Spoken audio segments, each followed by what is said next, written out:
জুলাইয়ের শহীদদের কাপড়ে কি মাটি ধরেছে? তাহলে যে বেইমানি তাদের সাথে করা হচ্ছে, জনগণ এই বেইমানি মেনে নেবে না। তাদের জন্ম জানাই অনতি বিলম্বে তাদের সকল কিছু আজকে জুলাই সনদ বাস্তবায়নের কথা তারা মুখে বললেও গণভোটের রায়কে তারা উপেক্ষা করার মধ্য দিয়ে এই বাংলাদেশে জুলাই যোদ্ধাদের হৃদয়ে আগুন লাগিয়ে দিয়েছে। আমরা দৃঢ়ভাবে বলতে চাই, বাংলাদেশের মানুষকে আর 90 দশকের মানুষ মনে করার সুযোগ নেই।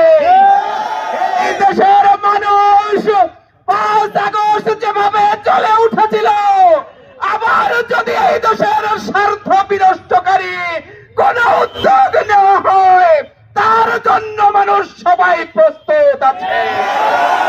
আমরা দেখেছি 9 এপ্রিল একটি ইলেকশন আয়োজন হয়েছে। যদি তোমরা এতই জনবান্ধব হবে, তাহলে সেই ইলেকশনে তোমাদের ভোট কারচুপির প্রয়োজন কেন হলো?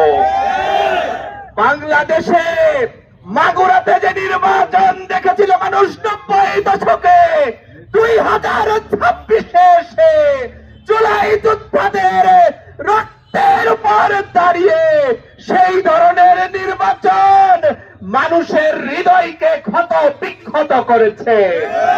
আমরা দৃঢ়ভাবে বলতে চাই, জুলাই সনদ বাস্তবায়ন শুধুমাত্র নয়, গণভোটের সম্পূর্ণ বাস্তবায়ন ছাড়া বাংলাদেশের মানুষ ক্ষান্ত হবে না।